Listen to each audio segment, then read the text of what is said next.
I just want to ask him if you've always been your pants. No. Because since I've known you, you've always had, like, IBS. Yeah, well. I want to know why you did this to me. How's it going, guys? Anissa's husband, Idubbbz, has had a terrible last couple of years. I don't think it could get any worse for anybody. But somehow in the last couple of weeks, Idubbbz has managed to ruin just about every single friendship he had left, burned all of his bridges. I don't even believe at the moment that this is the end, guys. I believe there's gonna be so much more, but I don't want to take up too much of your time in the intro because it's such a long video, but just know that Idubbbz gets absolutely destroyed throughout this by his coach, who exposes him and above all else exposes Anissa for the kind of person we always knew she was. Creator Clash. I traveled with Ian and Anissa along with Michael, and I did all the recording for all the sparring sessions, all the meetups with all the YouTubers, even small interviews with like Eric, who also fought on CC1. So I have a ton of content, and Ian promised us that he was going to put out this documentary that was going to share the journey of how Michael took this video game nerd and turned him into a boxer. And so that's how they sold it to us when they first came to us. And so I was super psyched that this is going to be a way for me to help build my husband's brand and also put the work out there. But it never came through. And so when he most recently put that video out saying that he told a big lie and he was never going to put out a documentary, and all he has is a ton of 4K videos of him doing stupid shit or something like that, it was actually very hurtful to me. You guys had a really unique point of view where you had like a front row seat to everything. Yeah. It seemed like you were with them intimately more than probably anyone else involved in this event.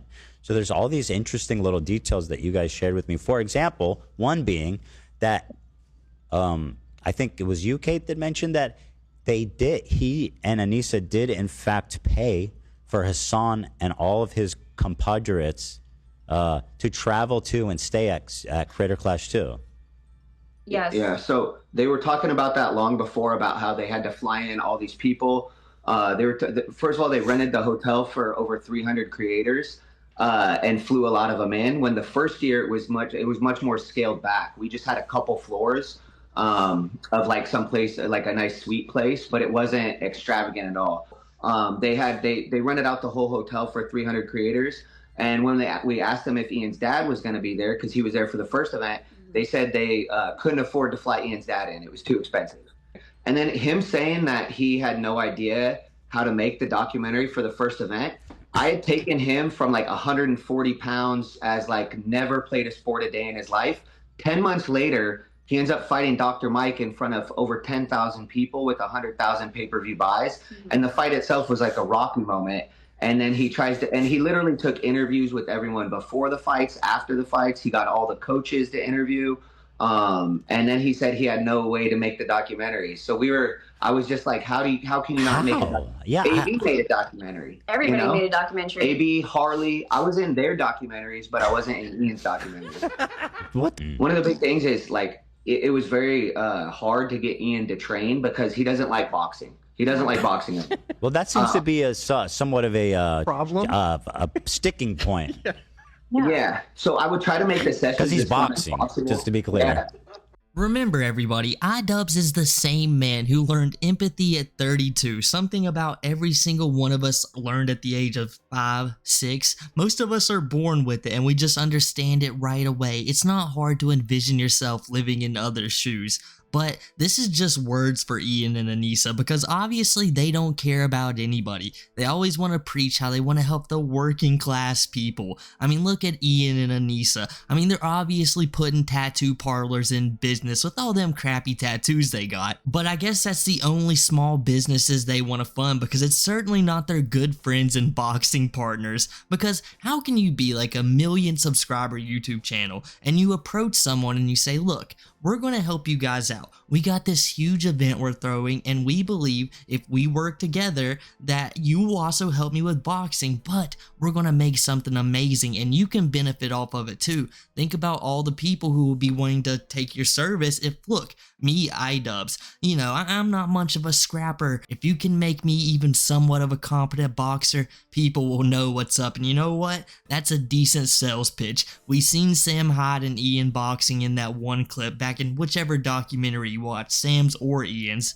It probably wasn't in Ian's. You might be like, man, this guy, he really knows what's up. And Anissa promises this guy everything. I don't know how much Idubbbz was involved. He was probably just sitting in the back watching, yeah, that's right, Anissa. Filled their heads with hopes and dreams and we're just gonna crush it. Like, when you're that big, you have a slight amount of responsibility to keep your word just a little bit. Of course, you're a YouTuber and things always fall through with YouTubers. But you can't promise someone the world and then just take it away, especially if they trained you for 2 of your creator clashes. But hey, if Anissa says it's gotta be that way, it's gotta be that way. Even if she says Hassan is far more important than your dad. Could you imagine that? Taking the time to fly out Hassan, and now we have all the history that's lined up since then, so we know that Hassan cares nothing for Ian and Anissa. He will not defend them, he will not promote creator clash, he doesn't care a thing in the world for them, even though Anissa loves him. I don't know how much Idubbbz loves him, but the way Anissa looks at Hassan, you can tell there's something a little bit deeper there, and I don't think Idubbbz wants to figure out what she's thinking either. So she's like, listen Ian, we gotta fly Hassan out and all of his friends, it'll be great, we're gonna get so much popularity from this, even though it's gonna put us like $100,000 in the hole, and we're already like $300,000 in the red. Just trust me on this, it'll work out just fine, you won't regret it at all. And then Ian just meekly asks, so can my dad come along? No, your dad cannot come here, Ian. Do you remember how bad he was to you when you was a kid? You mean the man who let me live in his house till I was 28 even though I was a millionaire? Yes. What a despicable man. And we don't really know the history, but the way Anissa controls Idubbbz, you can see he's just a walking husk of a man at this point. And if Idubbbz's father can get back into his life, that might take away some of the hold Anissa has on him, and she just can't allow that. And it's not like Anissa cares about her family either, so why should Idubbbz care about his? Anissa controls him, duh. So it's mentally very hard.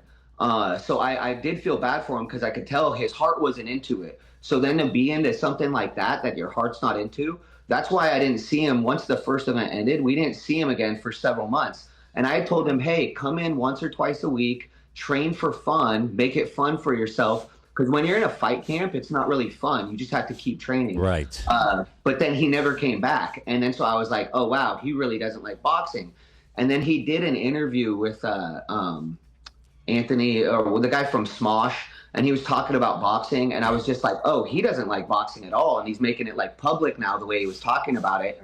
And then even in the video where he's trying to promote Creator Clash 3, he said, oh, all I have is 4K footage of me going, and it's like, that's called boxing training, Ian. That's what boxing looks like. Also, like half of the sessions, we'd have to train Anissa. So every session, instead of being just training for Ian for a fight, I would have to take half of the session and train Anissa. So whose idea was that?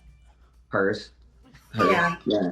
But the thing about it is Ian goes along with it, right? Because I feel like if Ian would have said, hey, no, I need the time to train, it might have been different. But he's just like, oh no, she needs to train before I train. But she didn't even fight. She wasn't even fighting. No. One day she was super dramatic and I was like, oh my gosh, what happened? And she related Will Smith slapping to Chris Rock to somehow Ian having to defend her online. So she was like super dramatic the whole day. And I'm like, I can't even train Ian today because she's so dramatic. Did you guys sign contracts? The fighters had contracts. I'm curious if the coaches had. No, we never had a contract. No. Oh, interesting. Because that would have been like something that would have detailed what's like what like, I mean, did they, I guess by word they told you it was charity and they didn't ever. Right. Yeah. So and I'm still hoping that the first event was all charity other than Ian taking his fighter purse. But what was crazy about that is then you said you had a $27,000 bonus, and I was always under the assumption that there was no bonus because even though he told me there was a bonus, he then disappeared for 6 months and I never saw him. So I was like, was there a bonus or was there not a bonus? And you confronted about that? You asked them, or you didn't want to No, I just let it be. Because I'm the same way, by the way. I never spoke about money with Creator Clash. I have a guy on my team that does that. I wanted to not talk about money. And plus it's awkward when it's a charity thing. You're like, I don't want to, am I going to ask for money? Yep. So you get used to that as a coach, but I am under the assumption that the first event did all go to charity.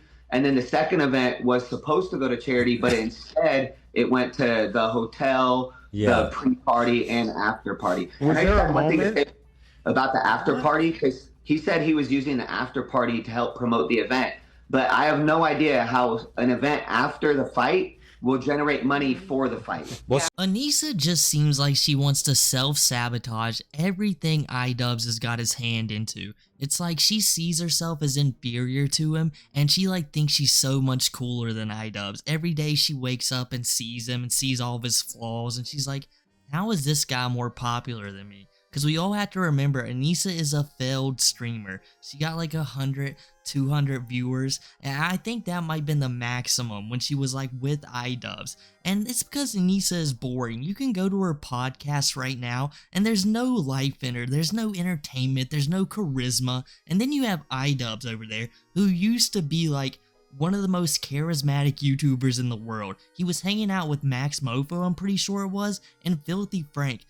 Like, tons of charisma in those videos. They were incredibly entertaining. They're a little bit dated right now, and that's probably just because of my age. Like, if I was 16 or 17 again, I bet Idubbbz videos would still be pretty good. But then you also have to consider that Idubbbz hates his old videos. He says he's like appalled at what he used to do. And it's like, Idubbbz, you do realize you just could have stopped saying the N-word and all kinds of other slurs, and your videos would have been the exact same.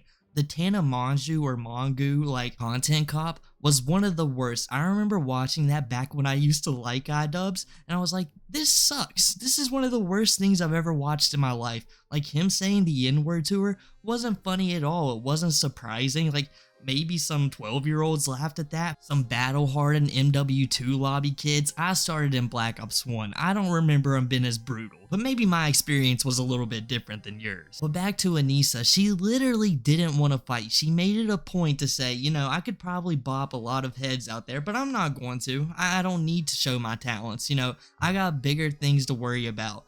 But I can't let Idubbbz train for an entire hour. That might make him a little too skillful. If he gets ahead of me, how am I going to control him? It's so crazy how much this boxing coach apparently helped through the event, but was so in the dark to all the financials. And normally, like, yeah, that makes sense. He's a boxing coach. He has no idea or doesn't need to know anything about it, unless it's like his venue that he's promoting it through.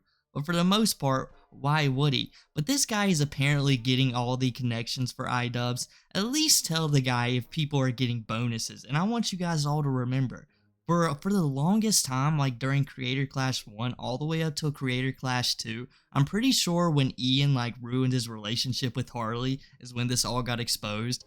People didn't know the fighters got paid. It wasn't disclosed. There's even one girl who's stating like 100% she has never got paid.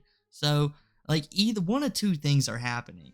Either Ian and Aneesa are, like, selectively paying who they want, and whoever thinks it's purely for charity, they're like, oh, right, more money to give to Hassan and his friends. Oh, right. Or everyone's just lying. Well, some people are lying, and some people have been honest about it, that they were getting purses. Now, this coach is saying he was going to get a bonus. If you promised him a bonus, and it's up to you technically how you feel about it, if it's with charity, if you think people should be getting bonuses or not.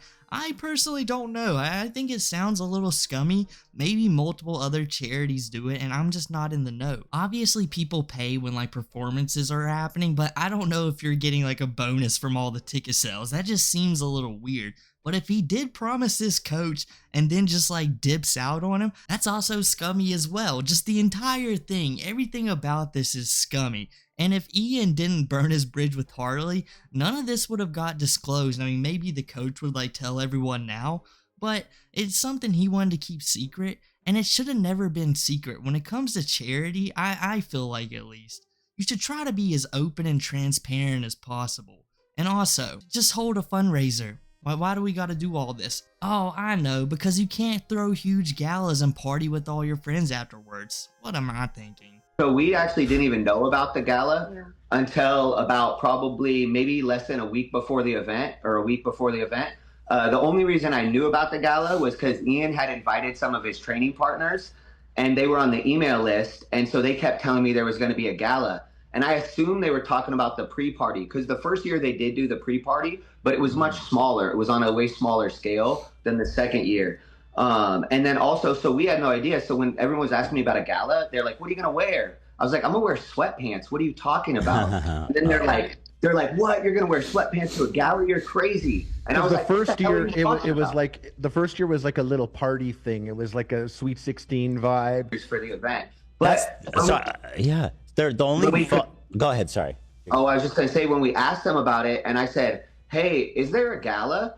And they said, oh, you guys don't even worry about it. You don't have to go to that.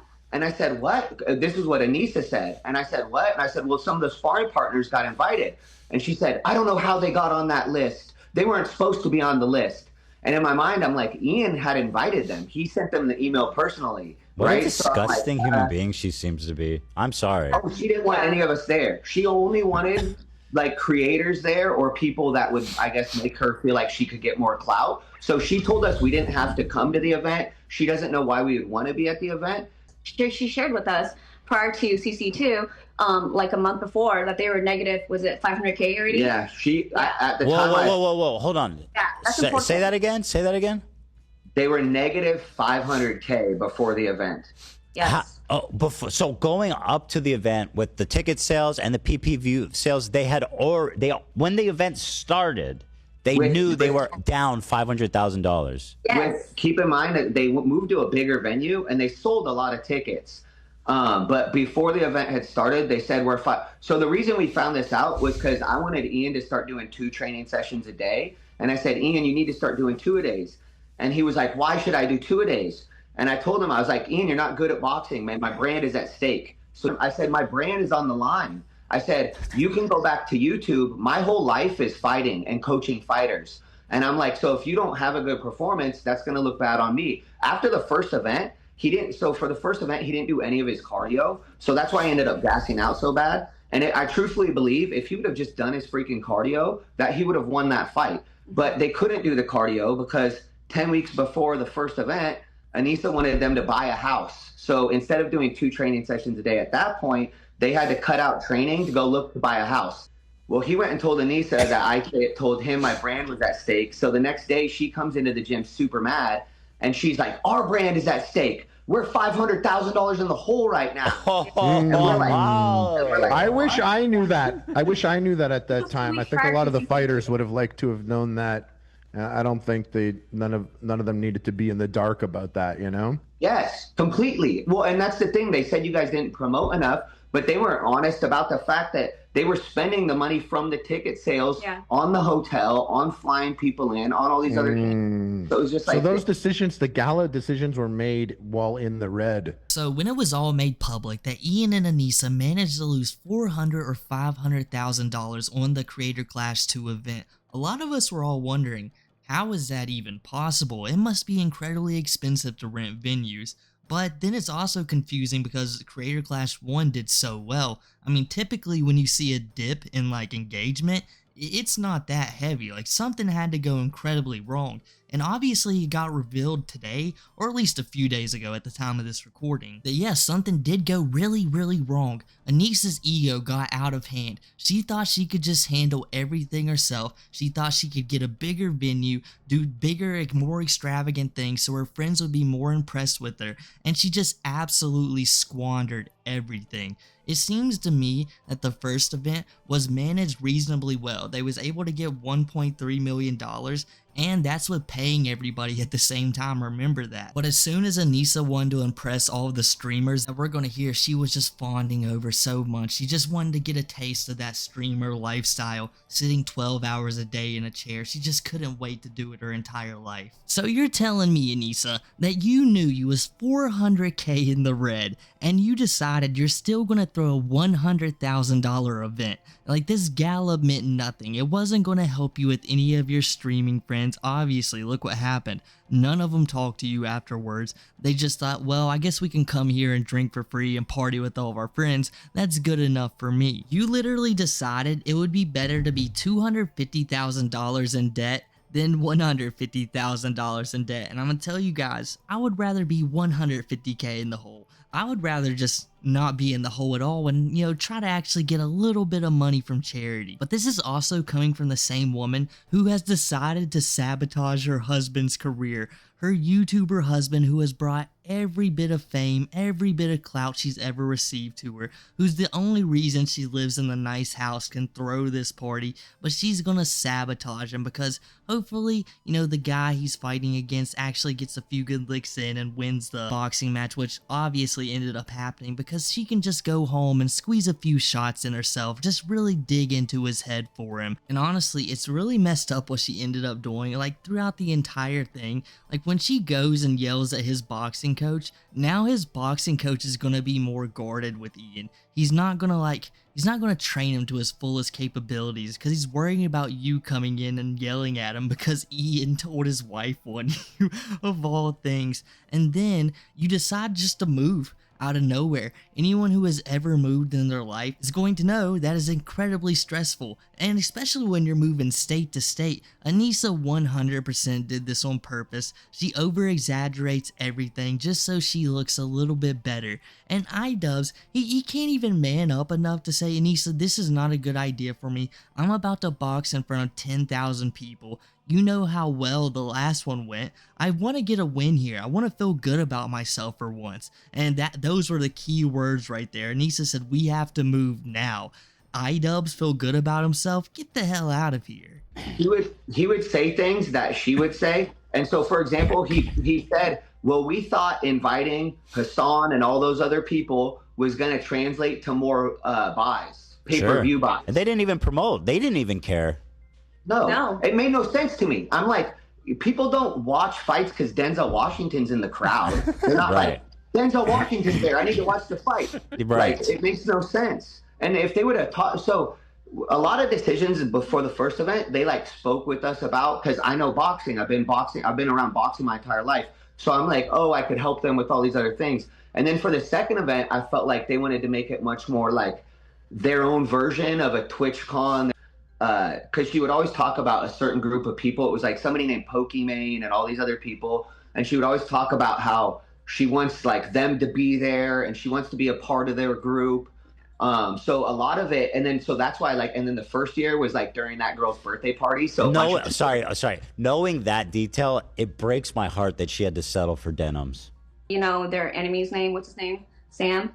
Like, I don't want to say he's right, but when we saw that video drop, No, I was he's like, right. oh my God. You could say it. I was like, the what one was where funny he's like, about that? well, hold on. So there's a video of Sam Hyde, and he goes, "She's gonna ruin his life. Mark my words. I guarantee it." Is that the one you're talking about? yes, Aneesa was the one that showed it to us because we didn't know nothing. What was funny too is like, I mean, I was just thinking about that on the way to work because I saw that clip too, and I was like, damn, like Sam fucking, he was right. Yeah. Well, so what's crazy to me is like, so for example, when Ian did your show for Creator Clash 2, he would never say my name. He would always just go Ian's coach or my coach. And then AB was the one that actually had to say my name. AB was like, oh, you mean Michael? And then same thing when he did the other podcast, he said, oh, my coach is he's really tough. He has toxic masculine qualities. Wait, when did he say that? He said that when he was talking to when he did the podcast with the Smosh guy. Yeah. So he did that and he You said, know what? oh my. He's lost his mind. I'm sorry, but if anybody deserves to have toxic masculine traits, it's your boxing coach, okay? Get in line, bitch. That's the thing, right? I actually had to learn how to talk to Ian from training because during one of the sessions when he wasn't supposed to spar, but then he ended up going to spar Alex Stearns one day. Oh, I want to ask you about that. Oh, Yeah, it was it's hilarious. epic. It was funny to me because we weren't supposed to spar that day. Actually, it was the morning that he released the Sam Hyde documentary. Yes. So I had no idea he had so much going on because I didn't even know what the documentary was. We didn't know who anybody was. Anybody. I just want to control. I want to focus on the fight, right? So he releases the documentary, but we're in LA. We're visiting gyms, For and your, we're supposed to watch. for your podcast. Yeah. Oh, yeah. That was for that. But we wanted to watch Alex Ernst train. So we go to Alex Ernst's gym, and the coach of the head guy of the gym, the owner, says that he doesn't believe women should fight. So Anissa gets really upset and decides she wants to. The owner of the gym, Anissa got so offended that she said, Ian needs to spar now today. And we're like, what? And then so, and I'm like, man, to get slaughtered by Alex Ernst, who's like some kind of like boxing savant or something. He fucking annihilated him, dude. Yeah. So what happened was, it was funny because Alex has really thick glasses. So he took his glasses off and he can't see anything. So he just starts swinging haymakers. Oh, he couldn't even see. Oh no, but Ian like froze. What did Anissa do to this man? This used to be the guy other content creators feared. It had to be some Black Ops 1 level mind washing for this to have happened. Other people, when Idubbbz announced a content cop, was like, oh man, is it gonna be me? It better not be me this time. And whenever it wasn't, everyone just wiped their brow, because whenever he released one, typically that content creator was gone off the face of the earth. You never heard of him again. Leafy is Here has had such a hard time after Idubbbz' content cop. And Keemstar had to quit his show for a few months and put someone else on for a minute.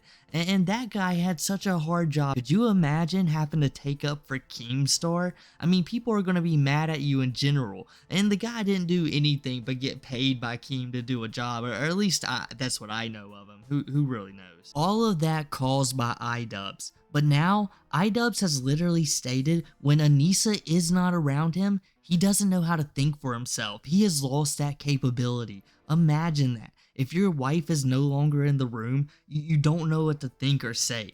That's how mind broken this man is. Like, Anissa has to confirm all of his thoughts for him. And you're going to hear some insane stuff about this even more in the video.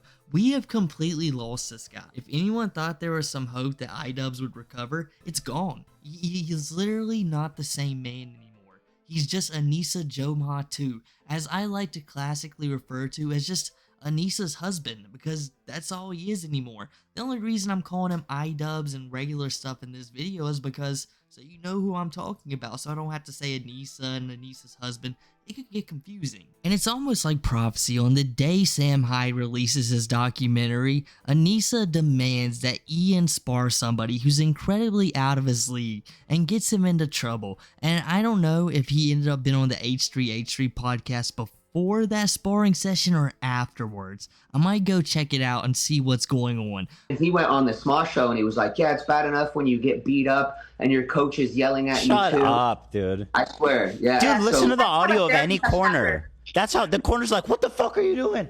Yes. Throw a punch, man. Yes. Oh, here, Yeah. I have the reference here. Let's watch it.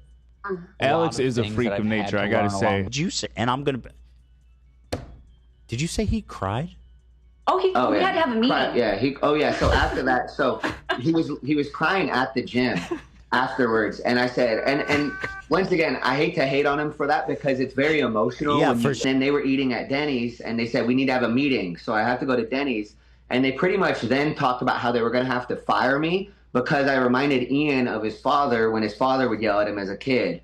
And so I had to relearn how to talk to him. And at the time, I didn't even mind because I'm like, as a coach, I need to learn how to talk to different fighters anyways. Like, communication is the most important thing. No, I've heard Anissa talk a lot on the show and other places. And Ian was backing her up. She's like, she has amazing footwork. Like, she is like some natural gifted type of boxer. And I forget why they said she couldn't fight, but they're like, but she, unfortunately, she can't fight. But if she could, she's like amazing. And so I was just kind of curious because you were training her. Is she is she this natural gifted boxing savant? So she did have some athleticism for a girl. Ian had zero athleticism, right? So training her was easier than training Ian because she had more athleticism. But what happened on her first sparring session, I would always tell her, you can't just come forward. You can't just come forward. And so she had a sparring session and she was just trying to walk forward, and then a girl punched her. And then I was actually watching Ian, so I wasn't even watching. I just heard a big pop. And then I looked over and she was kind of frozen. And then she said she had a concussion. Then the next day she went and told the doctor that she had a headache and sensitivity to light and pretty much all the concussion The whole symptoms. entire list, like, And it then- went on forever. And then so we were like, oh no, she has a concussion. And then Yeah.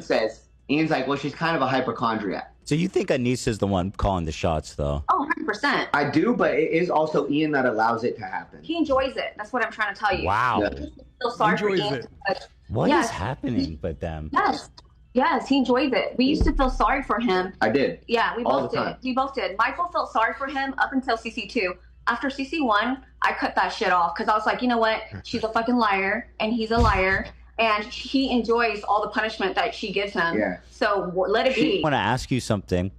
It's alleged by Anissa herself that Ian has both bad breath and he shits in his pants frequently. Do you have any data on that, having been in close proximity with him? No. So Ian. I don't want to just talk shit about him, but like there would be times, for example, before the first event where he was talking about getting tonsil stones. Yeah. And he was saying he was going to get strep Yeah. throat because he had tonsil stones. Ew. And I said, Ian, tonsil stones don't cause strep throat. Tonsil stones are because you're not brushing your fucking teeth. And so he was like, oh, okay, hygiene. And I'm like, yeah, fool, like you need to brush your teeth. It's so crazy that I have to say it again, but when this guy is coaching him and giving Ian some hard love, like, listen, you are going to have a bad time if you don't listen to me, so right here, it's best to have some hard coaching, and listen up. This makes Ian, like, go into the corner of the gym, ball up into a fetal position, and cry until someone gives him enough therapy that it can go on. He's like, go get my binky just like Anissa does, and then just whisper all of my therapy to me. Yes, that's it. Give me my anger lessons. And guys, this guy used to be the same dude who would say, hey, don't take anything I say serious. Like, come on, I'm just an idiot on the internet. Don't worry about me. We should be able to say whatever we want because who are we really offending? If you get that hurt online, just turn it off. And he was saying everything about Leafy, no chin, and basically drove him off the internet, and a little bit of Leafy's own actions did that for himself. But it certainly didn't help. He would go out and do very creative skits. He seemed like a creative person, but now he's literally just crying and trying to fire his boxing coach. His boxing coach of all people, because he's been a little bit too hard on him. And just like they say, we all know that Ian likes this. There's no way anybody in the world could put up with this level of scrutiny from their wife or their girlfriend, especially when she's ruining everything around you. There has to be a line in the sand like, hey, you're kind of ruining my business, so we're going to take you off camera. And you don't even have to say it like that, but Ian just refuses to. He gets on camera and humiliates himself to earn that $250,000 back for charity. And remember, that's just to break even. What, Anissa, is she around? No, Anissa's not going to shame herself on the internet. This is Idubbbz's fault, even though she had full control apparently of Creator Clash 2, but sweep that under the rug for me. Yes.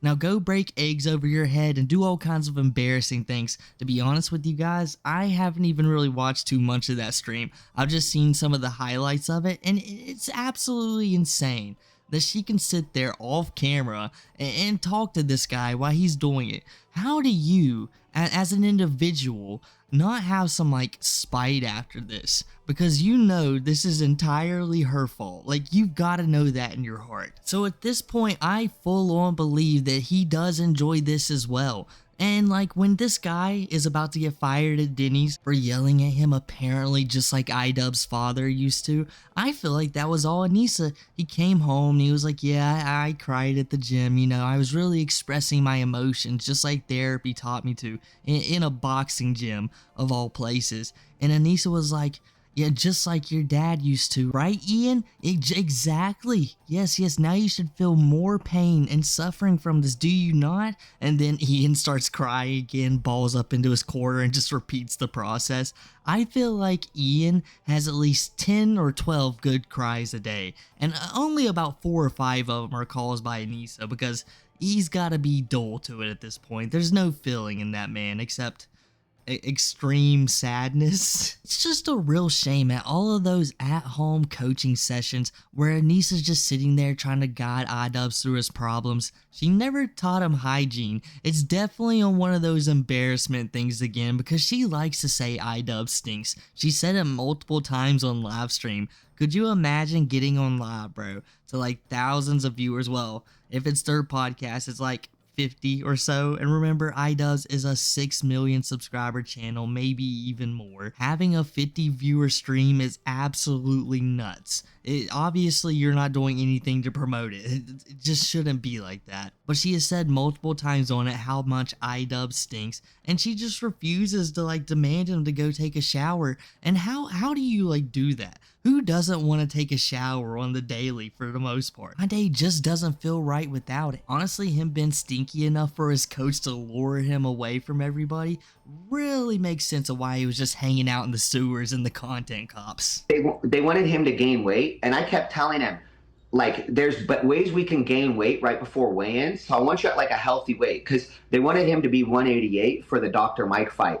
So the Sunday before the fight, Anissa makes him eat all this shitty food. So the Monday before the fight, he couldn't even do 2 rounds of pads in the ring without almost throwing up. Yeah. So they were feeding him all a bunch of shit. Right. And that's why when he weighed in with Dr. Mike, he was like grabbing his belly. And I'm like, bro, that's embarrassing for me. Yeah, you're making us I'm look your fucking bad. Coach, and you're in there with a belly up there. Like, it's one thing to have gained the weight and be like, oh, I gained weight. But it's another thing to be like the day before the fight grabbing your belly. And it's because you fucking ate a bunch of bad food. Yeah, they would like, eat at Denny's all the time. And then he would Denny's? be like, Now, do you have any commentary about his potential body odor? I mean, I say it's true. I smell all the time. It's horrible. A good example is this, because Michael's so nice, so he doesn't want to say it. But here's the thing. When we're in fight camp, he does 2 hours in the morning and 2 hours in the evening, okay? For the first fight he did. Well, yeah, for the first part of the first fight, not for the actual camp. Correct. During the camp was when he cut out his 2 days. And that was the most important time to be doing 2 days. Yes. So he would smell so bad that when he comes back in the afternoon to train, he doesn't shower in between his sessions. And so like the coaches that are training other, members there would just like look at us with the weirdest face, like a stink face. And then Michael would try to take Ian to the corner where there's not a lot of members of the gym so they don't have to smell it. Yeah. I ain't gonna lie, I'm getting cooked. Tonic was flown in. This is so good. To film Anissa and just give her the credit of putting on the event and all that. And they still did nothing with that footage or the footage you guys had as well. Mm-hmm. Yeah. So, and I think, what's that? No, go ahead, go. I think that because, I think for the first fight, it could have made a great documentary.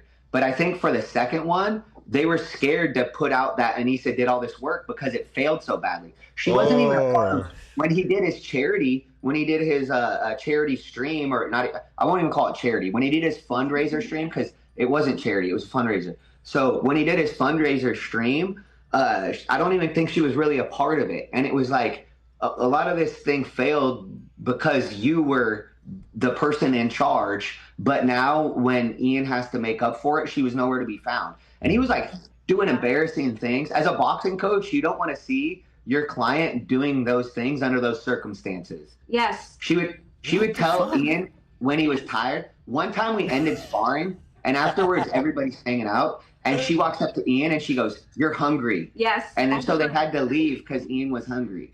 So she tells Ian when he was hungry. We're like, what the hell? So is this what is this? It's nonsense. Do you think that he walks around in a gimp suit at their home? No, I'm genuinely wondering. Does he just sit there? Does he sit there as a chair in a gimp leather suit, and she just sits on him? Yeah, but not only that, every single time we had a session, it would have to follow up with a therapy session with him and Anissa. How frustrating is that? I was depressed after every single creator clash because of all the therapy we always had to imply. Otherwise, it was going to be a shit show. Anissa controls Idubbbz like a child. She's like a parent. Whenever she's seeing her kid having a certain mood or a fit or something, she's like, okay, he's either tired or hungry. So they walk up to him and they're like, "You're hungry." And the kid says, "No, I'm not." and like you're tired and they just absolutely refuse it, but they fall asleep in like 5 or 10 seconds, or they immediately run and get a snack and are immediately better. Like this is the kind of level Aneesa has brainwashed Idubbbz. And I think the boxing coach's wife is 100% right in this aspect. I think like Idubbbz is overdoing therapy. Every time you hear him talk, he's like, I'm going to therapy for this and I'm going to therapy for that. Like at a certain point, I feel like you're just digging to get sad and be emotional about certain things. And sometimes there's just no reason to be. Maybe you screwed up a little bit. There's no reason to get sad over it. It's just like spilt milk. You don't need to go and talk to a man till you're bawling your eyes out. I think that's like bad for you.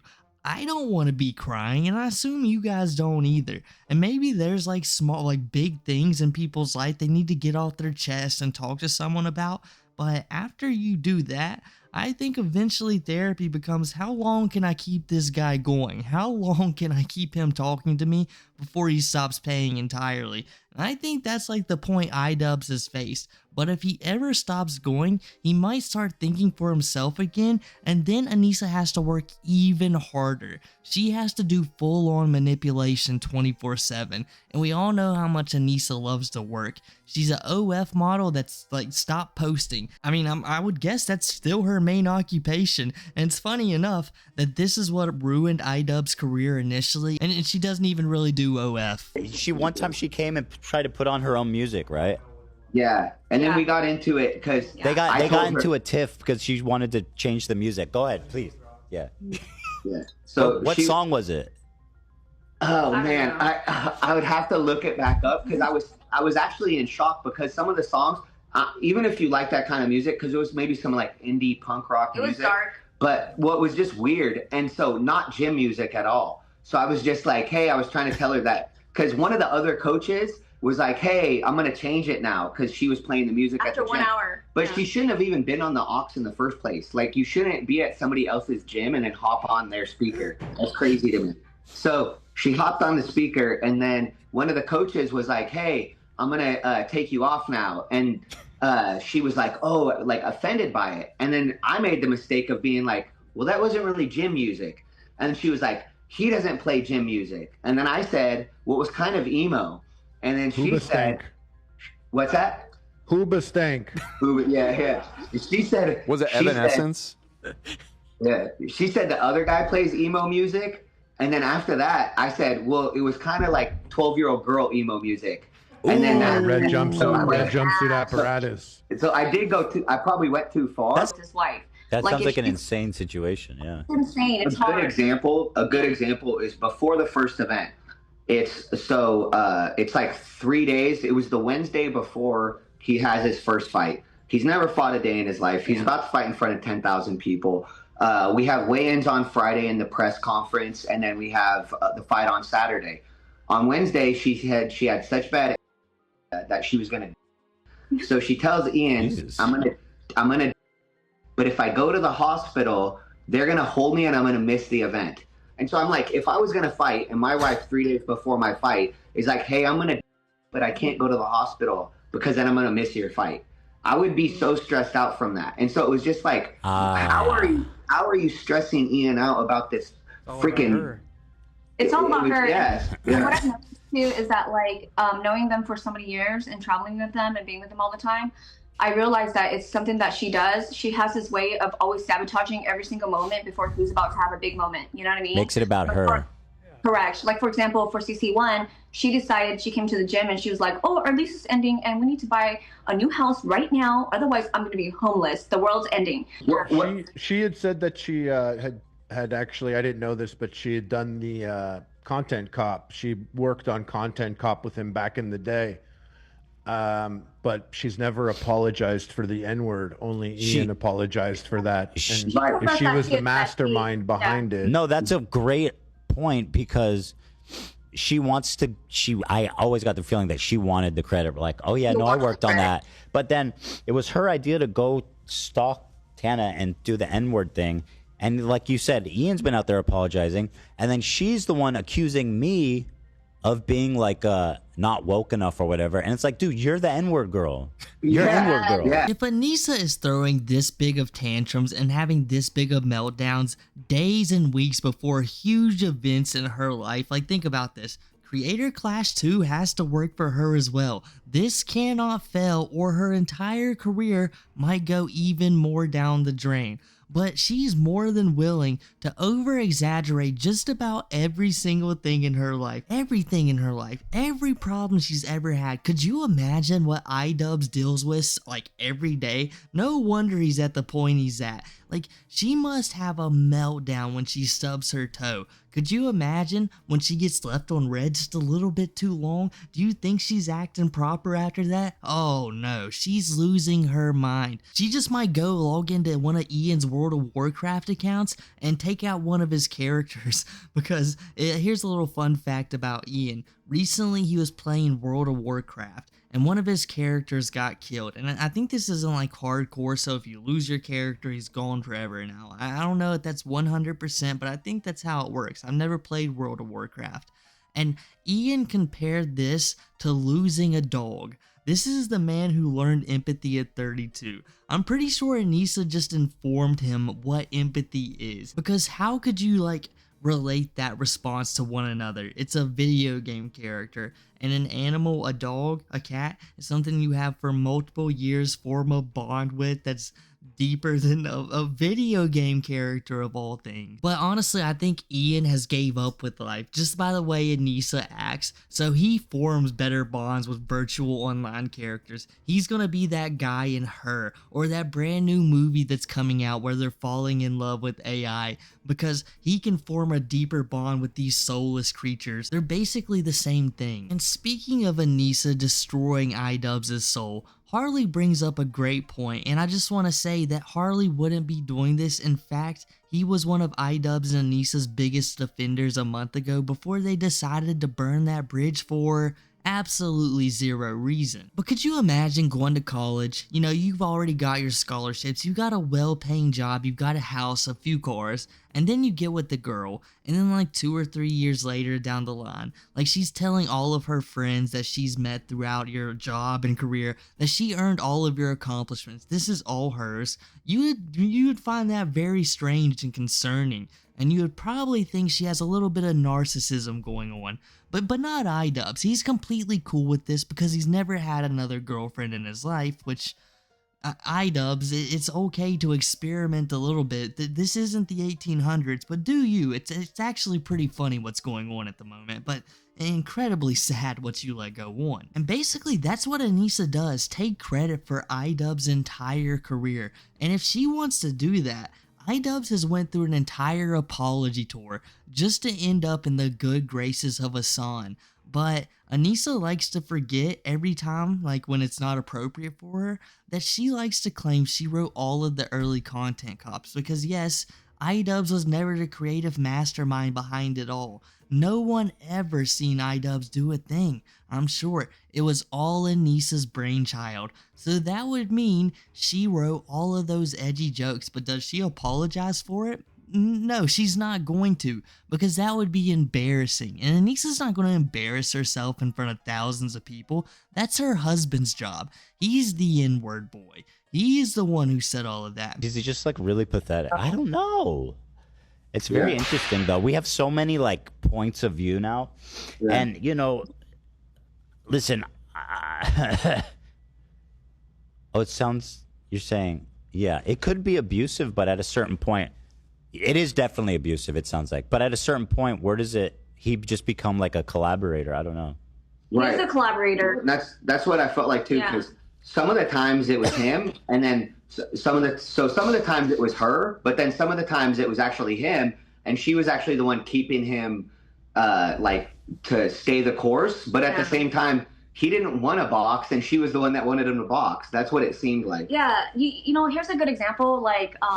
When the whole Froggy Fresh thing happened, right? They were actually at our home because one of our mutual friend, David Benavides, who's a pro boxer, he was fighting that night. And Ian had met David Benavides through one of the YouTube podcast events that we were doing. And at the gym, at the Benavides gym here in Washington. And so Michael and I paid out of our own pocket to get pay-per-view. We invited Ian and Nisa over to watch the fight of David Benavidez. And because the Froggy Fresh drama went down, they spent the whole time in my bedroom on Twitter reading all the comments. And it was the craziest thing ever. And that's when I was like, damn it. I'm struck by a memory long ago when they started dating at our old office back in the day. That was a long time ago. And Ian was like the content cop guy back then. And she was there. And there was kind of a narrative about how she was like just kind of a clout demon. And she was, I was like, do you want to sit in with us? And then Ian actually was like, no, she's not going to be in it. Like he asserted himself. And I was like, wow, that seems like he's pretty guarded about putting her on camera because, and it seemed to me that she was disappointed. Yeah, she's isolating him. And literally besides me and Michael in the gym, he doesn't have any friends. Wait, this is actually really sad. He has no friends as well. It's ridiculous. That's why I would feel bad for him. Yeah. That's why I felt bad all the time. I'm like, man, it's just sad. Yeah. So you guys had mentioned you hung out with Ian one time without Anissa, and he was normal. Oh my God, it was so nice. Well, that's what I was gonna say. Is the sparring sessions that we had, or just the week that she was gone, was the most normal he ever was. That's why I remember on his show or on your show, he said that without Anissa, he's super awkward. And I was like, that's not true at all. Like, you became famous without her. Yeah, she convinced him that's true. What the hell are you talking about? And then when anytime he was there without her, after sparring, a lot of times like the guys all hang out together, and that's usually when she would interrupt it and then tell him he had to leave. But then when she wasn't there, he'd hang out for like an hour and a half after his training session and just like hang out and talk to the guys, watch training. He actually seemed like he liked it at those points. I was going to say she had a moment at the gala, Creator Clash 2, where she gave a speech, and she had gone up there. And I remember she said her speech began with, when I gifted Ian boxing.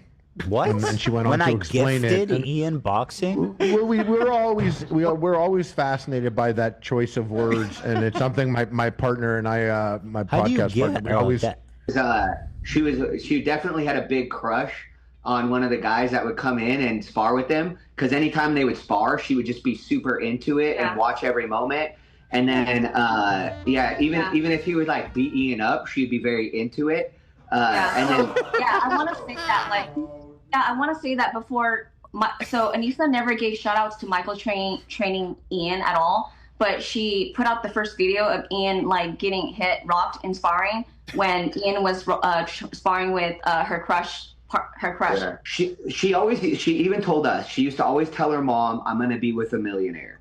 And so we think that once she used to tell her mom that she would be with a millionaire. How do you know that? Her mom told her that it had to be someone rich. How did you know that?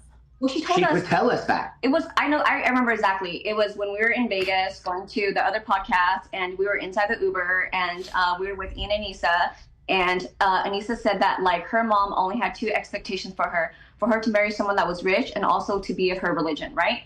And so she said that Anissa goes, well, I mean, I didn't get someone that was of my religion, but at least I got one part of it right. He's rich. And then she like laughed about it, and then he was in the car, and you could tell he was bothered by it. He was a virgin.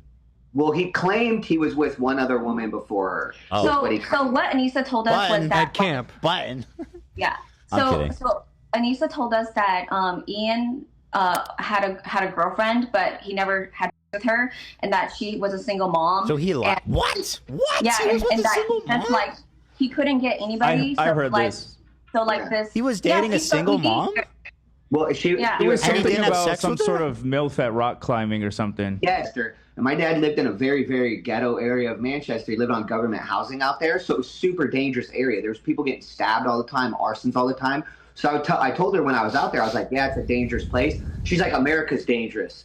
I'm like, okay, but there's other dangerous places too. But she would always try to just be like, America's so dangerous and act like America is this worst place ever. And she would always talk about how she's like anti-capitalism. I'm like, your favorite shopping mall is Bellevue Square, which is like where all the rich people go in Bellevue.